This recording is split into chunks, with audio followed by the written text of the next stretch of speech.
성도와 교회는 각 시대마다 세상을 향해 뚜렷한 하나님의 통치와 하나님 나라의 메시지를 외쳤습니다.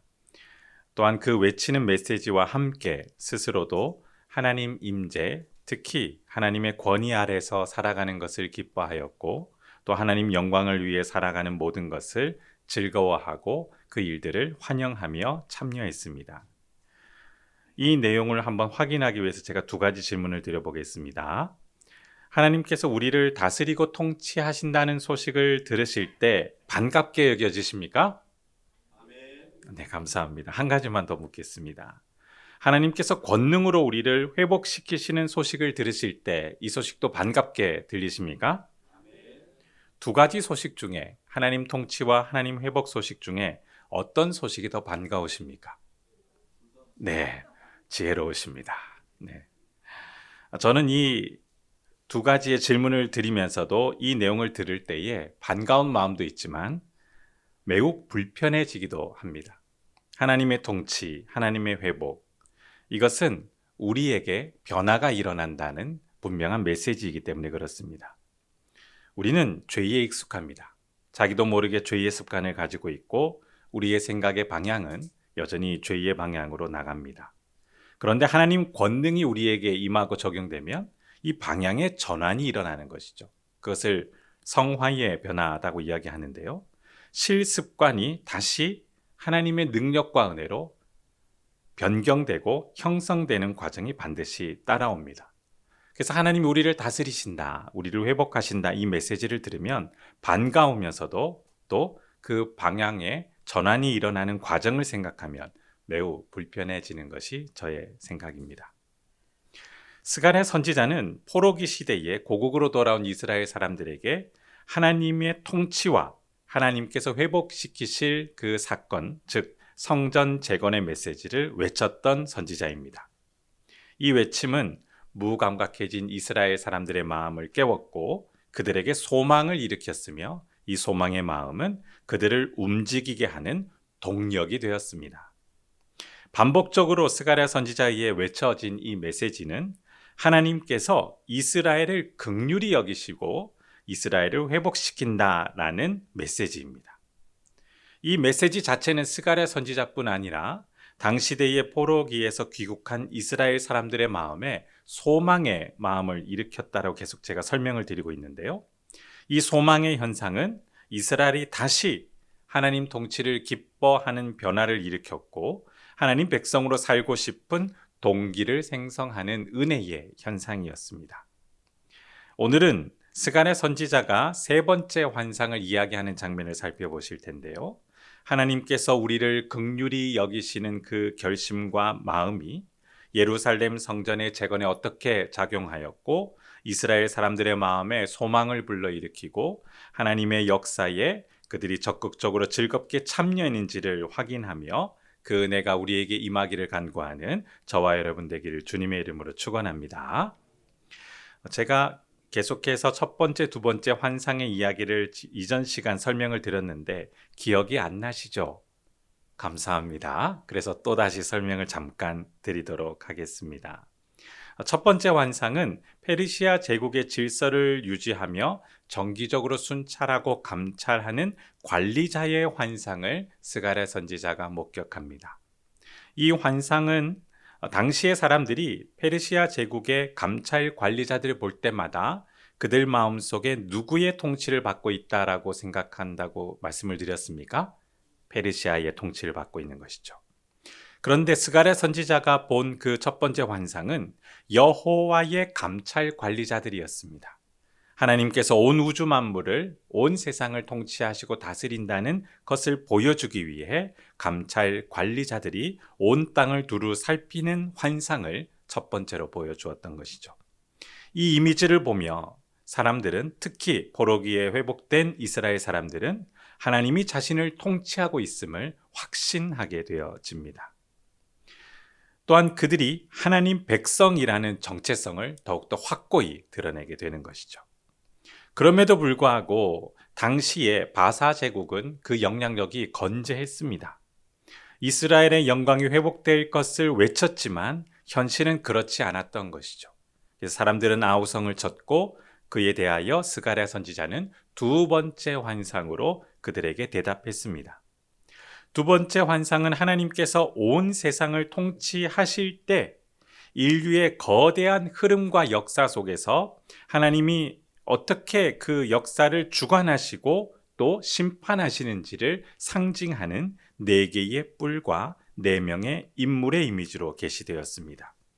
이 네 개의 뿔은 이스라엘을 잔인하게 침략하고 정복했던 모든 제국을 상징하는 것이라고 설명을 들었는데요. 그냥 네 가지의 제국만을 강조를 하면 이집트, 아시리아, 신바벨론, 바사 제국이 그 환상의 대상이었습니다. 그런데 하나님께서는 이들의 힘을 뛰어넘어 공의로 이들의 폭력과 죄를 심판하시고 동시에 고통받는 이스라엘을 회복하신다라는 위로와 소망의 메시지를 두 번째 환상 가운데 보내셨는데요. 이 모든 것을 회복하고 그 심판을 이루실 대상이 기능자들이었습니다. 그 기능자들이 바로 오늘날 성도 한 명 한 명, 바로 하나님 경외하는 우리를 통해 하나님은 세상을 심판하시고 하나님의 통치를 이루시는 환상을 보여주셨습니다. 이스라엘의 역사를 우리는 잘 알고 있습니다. 여호와께서 이스라엘을 버리신 것도 맞지만 먼저 그들이 여호와를 버렸습니다. 여호와와 함께하는 것을 싫어하였고 여호와 경외하기를 그들 먼저 스스로 멈추었습니다. 그러면서 자신들이 행복을 확보했다라고 생각을 했죠. 자신들의 안정과 번영을 스스로의 힘으로 이룰 수 있고 혹은 외교와 또 다른 방식을 통해 완성할 수 있다라고 자신하였습니다. 그러나 하나님 심판의 경고의 메시지가 현실이 되었을 때 그들은 그 고통스러운 현실에서 제국의 지배를 받고 고통과 신음을 흘려야 했습니다. 불행한 삶이 현실이 되었죠. 그러나 그런 그들을 긍휼히 여기시는 하나님의 결심이 다시 한 번 더 외쳐지며 이스라엘을 향해 스가랴 선지자가 여호와의 결심을 외쳤습니다. 긍휼히 여기시고 회복하시리라. 그리고 이스라엘과 함께 하시며 이스라엘을 통치하실 것이다. 이 메시지가 이스라엘 사람들에게 들려졌을 때 그들은 위로와 소망의 마음을 얻게 되었습니다. 이제 세 번째 환상의 내용을 살펴보실 텐데요. 1절을 보시면 이 세 번째 환상은 측량줄을 잡은 사람의 환상입니다. 1절 다시 한번 2장 1절 읽겠습니다. 시작. 내가 또 눈을 들어 본즉 한 사람이 측량줄을 그의 손에 잡았기로. 이 측량줄이라는 히브리 단어의 의미는 말 그대로 경계선을 지정하거나 측량할 때 사용하는 도구입니다. 특히 개인의 재산, 지파의 기업, 또 재산을 지정해 주기 위하여 경계선을 정확하게 측정할 때 사용된 도구인데요. 성경에서는 여호와 성전을 재건할 때, 특히 예루살렘 성전을 지을 때에 이 도구를 통하여 하나님께서 역사하시는 것을 설명할 때 이 측량줄이라는 이 도구를 강조하고 사용합니다. 이 2장 1절의 말씀은 이제 질문과 대답으로 그 2절에 계속해서 내용이 진행되어지는데요. 2절을 한번 보실까요? 내가 어디로 가느냐라고 물은즉 이것은 스가랴 선지자가 그 사람에게 물은 것이죠. 그 측량줄을 가지고 가는 사람이 대답합니다. 뭐라고 대답합니까? 예루살렘을 측량하여 너비와 길이를 보고자 하노라. 이 예루살렘을 측량하고 너비와 길이를 재려고 한다라는 이 말을 듣는 순간 스가랴 선지자 머릿속에 어떤 이미지가 떠올랐는지 아십니까? 아하! 여호와께서 성전의 재건의 설계도를 작성하시는구나라는 이미지가 번뜩 떠오르는 것입니다. 말씀만 한 것이 아니라 실제로 이것을 지을 수 있는, 완성시키는 설계 도면의 작성의 이미지가 스가랴 선지자의 머릿속에 가득 떠올랐던 것이죠. 지금도 마찬가지입니다. 건물은 완공되지 않았지만 기업에서 공사 일정과 설계 도면을 제시하고 또 주관하는 업체가 이것을 지을 것입니다 라고 이야기하면 사람들은 건물이 지어질 것을 믿습니까? 믿지 않습니까? 안 믿죠. 지어봐야 알죠. 이렇게 생각하죠. 요즘은 계획도 무산되는 시대니까. 그러나 여호와의 설계도는 분명히 그것이 현실로 나타나집니다. 믿으십니까? 그것을 먼저 선지자가 머릿속에 가득 이미지로 그렸던 것입니다. 측량줄을 잡은 사람의 설계도 작성 계획은 스가랴 선지자의 마음에 이미 예루살렘 성전의 완공을 자리 잡게 했던 것이죠. 이 환상은 스가랴 선지자와 이스라엘 사람들에게 여호와의 회복이 실현될 것이라는 것을 확언하는 위로의 메시지가 됩니다. 여호와의 통치 메시지를 들었습니다. 여전히 우리를 다스리시고 우리는 하나님의 백성이다. 그러나 현실은 회복되지 않았습니다. 여전히 바사 제국의 영향력은 거대합니다. 암담한 상황에서 그들은 또다시 세 번째 메시지를 듣는데요. 여호와의 설계도의 작성을 보여주며 구체적인 회복 메시지가 스가랴 선지자에게 들려지고 스가랴 선지자에 의하여 이스라엘 사람들에게 또다시 들려지게 되는 것입니다. 이 세 번째 메시지를 들을 때 이스라엘 사람들의 마음에 어떤 작용이 일어나는지 아십니까? 참된 위로가 생깁니다. 이 위로는 동정심이 아닙니다.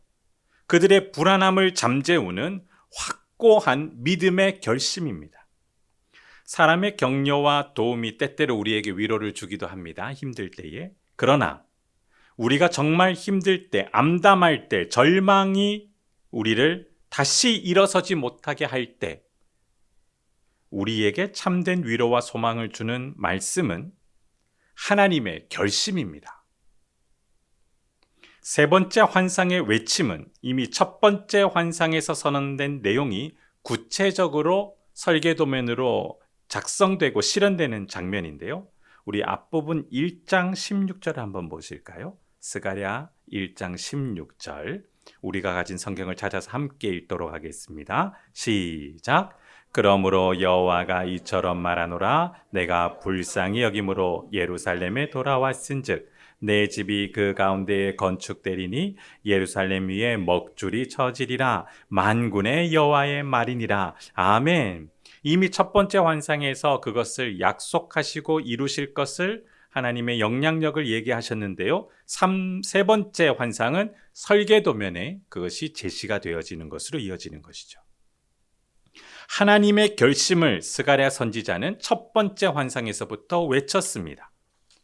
여호와의 통치와 임재 그리고 회복이 적용되는 근거는 우리의 반응 이전에 기억해 주십시오. 여호와의 결심입니다. 이것이 복음입니다. 우리가 아무리 노력한들, 우리가 아무리 큰 힘을 가진들 될 수도 있고 안 될 수도 있지만 분명히 현실이 되는 것은 여호와의 결심이 근거가 되는 것이죠. 여호와께서 이스라엘을 다시 불쌍히 여기셨습니다. 긍휼자비라는 단어인데요. 이 단어는 하나님께서 심판의 마음을 멈추시는 행동을 묘사하며 동시에 이전보다 더 큰 사랑으로 자녀들을 기뻐하시며 하나님의 거룩한 백성으로 회복시키는 하나님 아버지의 마음을 표현한 단어입니다. 이 단어를 들을 때에 이스라엘 사람들의 마음속에 이 하나님의 결심이 소망이 되었던 것이죠. 이사야 선지자도 똑같이 이렇게 말씀했는데요. 이사야 54장 7, 8절 화면을 한번 보실까요? 함께 읽도록 하겠습니다. 시작. 내가 잠시 너를 버렸으나 큰 긍휼로 너를 모을 것이요 내가 넘치는 진노로 내 얼굴을 내게서 잠시 가렸으나 영원한 자비로 너를 긍휼히 여기리라. 내 구속자 여호와께서 말씀하셨느니라. 아멘. 이 말씀을 들으며 하나님의 결심을 들으며 이스라엘 사람들의 마음속에 절망이 생겼을까요? 소망이 생겼을까요? 당연히 소망이 생기죠. 여호와께서 진노를 멈추시고 이제 우리와 함께 하시며 회복의 역사가 시작되는구나. 그것이 소망의 마음으로 작용합니다. 심판을 멈추고 더 큰 사랑으로 이스라엘을 기뻐한다는 이 진리를 스가랴 선지자는 세 번째 환상에서 보고 또 이스라엘 향해 외칠 준비를 합니다. 오늘 본문 2장 4절을 한번 다시 보실까요? 2장 4절입니다. 이르되 너는 달려가서 그 소년에게 말하여 이르기를, 어떤 천사가 그 사람에게 이렇게 얘기하는 거죠. 너는 달려가서 그 측량줄을 잡은 사람에게 얘기하는 겁니다. 그 소년이라는 것은 스가랴 선지자입니다. 스가랴 선지자에게 이렇게 말하여 이르기를, 예루살렘은 그 가운데 사람과 가축이 많으므로 성곽 없는 성읍이 될 것이라 하라 라고 선언하도록 이야기합니다. 여기서 측량줄을 잡은 사람이 스가랴 선지자에게 이야기한 이 4절 내용 중에 두 가지의 현상이 있습니다. 사람과 가축의 양이 많아집니다. 그리고 5절을 보실까요? 4절 후반절 보실까요? 무엇이 없는 성읍이 됩니까? 성곽이 없는 성읍이 됩니다. 불완전한 것 같은데 5절이 그것을 보충합니다. 5절 함께 읽겠습니다. 시작. 여호와의 말씀에 내가 불로 둘러싼 성곽이 되며 그 가운데에서 영광이 되리라. 아멘. 하나님이 이스라엘과 예루살렘에 임재하셔서 자신이 직접 성곽이 되시며 임재의 상징인 성전을 완공시킬 것을 이야기하고, 여기에 사람과 가축이 많아진다라는 이 표현은 이스라엘 사람들이 들으면 이것을 생각합니다. 회복이구나. 드디어 심판이 멈추고 하나님의 긍휼과 구원의 역사가 나타나구나 라고 생각하게 되어집니다. 심판의 메시지는 사람과 가축이 사라질 것이다 라는 메시지로 외쳐집니다. 그러나 반대로 구원과 회복의 메시지는 사람과 가축이 많아질 것이다 라는 메시지로 지금까지 예언됐던 것이죠. 이 메시지를 들으며 더 나아가 6절과 12절에는 이 언약의 회복 약속에 이스라엘 사람들이 구체적으로 행동할 것을 촉구하는 선지자의 메시지가 담겨 있습니다. 6, 7절을 함께 보실까요? 6, 7절. 오라 너희는 북방 땅에서 도피할지어다. 여호와의 말씀이니라. 이는 내가 너희를 하늘 사방에 바람같이 흩어지게 하였음이니라. 여호와의 말씀이니라. 바벨론 성에 거주하는 시온아, 이제 너희는 어떻게 하라고 합니까? 피할지니라. 포로기로 심판 때에는 각자 제국으로 사로잡혀 그들의 나라에서 살아야 했지만 이제는 어디로 오라고 촉구하십니까? 예루살렘으로 다시 돌아오라. 내가 회복의 역사를 이룰 것이다 라고 선언하시며 이스라엘 사람들에게 그곳에 거주하지 말고 그곳은 이제 여호와의 심판이 임하여 또다시 심판의 장소가 될 것이니 다시 예루살렘으로 돌아오라 라고 촉구하고 있습니다. 계속해서 8, 9절 보실까요? 만군의 여호와께서 이같이 말씀하시되 영광을 위하여 너희를 노력한 여러 나라로 보내셨나니 너희를 범하는 자의 그의 눈동자를 범하는 것이라. 내가 손을 그들 위에 움직인즉 그들이 자기를 섬기던 자들에게 노략거리가 되리라 하셨나니 너희가 만군의 여호와께서 나를 보내신 줄 알리라 라고 스가랴 선지자가 외치고 있는데요, 이전에 이스라엘을 노략거리 삼았던 그 제국이 여호와의 심판으로 또다시 노략거리가 될 것이며 하나님께서 우리를 눈동자처럼 보호하고 지키시니 두려워 말고 돌아오라 라고 외치고 있습니다. 그리고 또다시 하나를 더 촉구하는데요, 10절 13절을 연이어 보겠습니다. 10절부터입니다. 여호와의 말씀에 무엇을 촉구합니까? 시온에 따라 노래하고 기뻐하라. 이는 내가 와서 내 가운데에 머물 것임이라. 그날의 마른 나라가 여호와께 속하여 내 백성이 될 것이요 나는 내 가운데에서 머물리라. 내가 만군의 여호와께서 나를 내게 보내신 줄 알리라. 여호와께서 장차 유다를 거룩한 땅에서 자기 소유를 삼으시고 다시 예루살렘을 택하시리니. 13절 함께 읽겠습니다. 시작. 모든 육체가 여호와 앞에서 잠잠할 것은 여호와께서 그의 거룩한 처소에서 일어나심이니라 하라 하더라. 아멘. 확신에 찬 노래를 촉구하고 있습니다. 기쁨을 노래로 표현하라고 합니다.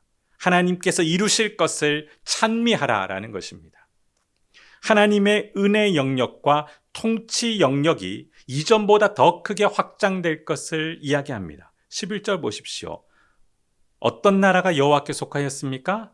많은 나라입니다. 이스라엘이라는 한 나라가 아니라 많은 나라가 여호와께 속하여 여호와의 백성이 되어지니, 이것은 하나님의 통치의 영역과 또한 하나님의 그 거룩한 은혜의 영향력의 범위가 확대되는 것을 이야기하고 있는 것이죠. 이 약속이 오늘날 우리에게 적용되어 우리가 예수님을 믿게 된 줄 믿습니다. 이것이 놀라운 일이죠. 하나님께서는 이 모든 계획을 성취할 것을 스가랴 선지자에게 보여주고 스가랴 선지자는 그것을 믿었기에 이스라엘을 향해 노래하라라고 촉구하고 있습니다. 세 번째의 모든 환상이 마쳤습니다. 여호와의 결심을 들으면 성도의 마음에 어떤 마음이 일어난다고요? 소망이 일어납니다. 여호와의 위로의 메시지의 그 작용입니다. 무감각하고 두려워하며 주저하는 성도의 마음을 일깨워 하나님의 계획을 듣고 기뻐하고 즐거워하며 적극적으로 참여하도록 믿음의 촉구 작용이 일어납니다. 이것을 저는 항상 믿음의 용기다라고 표현하죠. 하나님의 자녀로 살아갈 수 있도록 주님은 소망의 마음과 믿음의 용기를 우리에게 주십니다. 여호와의 결심 때문에 이런 일들이 일어납니다. 오늘도 이런 일들이 우리에게 일어날 줄 믿으십니까? 여호와의 구체적인 설계 도면을 보셨습니까? 설계 도면이 뭘까요? 여호와의 설계 도면이 오늘 우리에게 어떻게 주어졌을까요? 예수 그리스도의 말씀이 우리에게 설계 도면이 됨을 믿습니다. 그래서 성경을 항상 상고하는 것이죠. 하나님의 계획이 무엇일까? 나를 향한, 우리를 향한, 교회를 향한 하나님 아버지의 계획이 무엇인가? 그것을 예수님은 항상 설명해 주셨습니다. 하나님의 결심은 교회와 성도의 정체성을 확고하게 합니다. 더 나아가 여호와의 회복의 메시지는 그 회복이 완성될 것을 성도에게 확신시키며 그 구속 계획에 참여시키는 촉구의 작용을 일으키는데 그것이 바로 믿음의 용기를 불러일으키는 작용입니다. 여호와께서 심판을 멈추시고 회복을 시작하시라는 그 말씀이 그 시대의 스가랴 선지자와 이스라엘 사람들의 마음을 일깨워 성전 완공이라는 특별한 사역이 이루어졌습니다. 오늘도 이 역사가 우리에게 일어날 줄 우리는 믿고 확신합니다. 그래서 10절을 한번 다시 읽겠습니다. 10절 시작. 여호와의 말씀에 시온에 따라 노래하고 기뻐하라. 이는 내가 와서 내 가운데에 머물 것임이라. 아멘. 우리를 어떻게 회복하실까요? 어떻게 하나님 백성다운 모습으로 만들어 가실까요? 몸이 아프십니까? 마음이 아프십니까? 삶이 힘드십니까? 절망이 멈추어지지 않으십니까?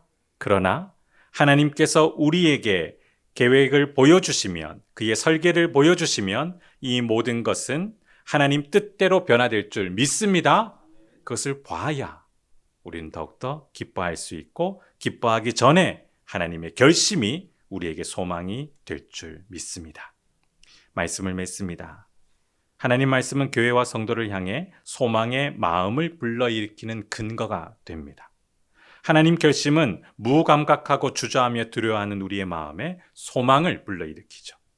그 소망은 믿음의 용기를 복돋우며 하나님의 구속 계획, 즉 우리를 하나님 자녀다움으로 회복시키는 모든 계획에 기쁘고 적극적으로 참여하는 촉구가 됩니다. 이 하나님의 요구 앞에 기쁨으로 찬양하고 반응하며 하나님의 뜻이 이루어져 우리의 인생과 가치관의 방향이 내가 쌓은 죄의 방향이 아니라 예수 그리스도와 연합된 선과 의의 방향이 될 수 있도록 함께 은혜를 구하고 기도하는 저와 여러분 되길 주님의 이름으로 축원합니다. 하나님 아버지, 주님께서 우리를 다스려 주시니 감사합니다. 주님께서 부산 사랑의 교회를 피 흘려 세우셨으니 주님의 청사진대로 그 모든 설계도대로 거룩하게 세워 주시옵소서. 일이 비록 우리에게 불편하고 불쾌하게 느껴질지라도 그 감정은 잠시 지나가는 우리의 느낌임을 알게 하시며 성령께서 주시는 확고한 마음과 믿음의 용기와 확신을 통해 주님의 뜻이 이루어지기를 기뻐하고 찬양하는 신앙 공동체 되게 하옵소서. 부산 사랑의 교회가 더욱더 오고 싶은 교회, 가고 싶은 교회가 되게 하시고 이 시대를 품는 포용성의 마음이 넘치게 하여 주셔서 하나님이 함께 하시는 생명의 공동체, 세상을 살리는 성령의 공동체 되게 하옵소서. 또한 믿음의 유산이 이어져 부모 세대로부터 다음 세대로 계속 이어지게 하여 주옵시며, 말씀을 먹고 가르치는 일들이 끊임없이 이루어지게 하여 주옵시고, 이 일에 부모, 교사, 자녀 모두 성령으로 하나 될 수 있도록 역사하여 주옵소서. 설 명절 무사히 안전하게 보내게 하시니 감사합니다. 모든 감사의 마음과 가족의 사랑이 넘치게 하시며, 짝믿은 가정도 주님께서 은혜를 베푸사 내년에는 믿음으로 하나 되는 역사가 일어나게 하옵소서. 오늘도 주님 앞에 영광 돌리며 기도하게 하시니 감사드리옵고 예수님 이름으로 기도드립니다. 아멘.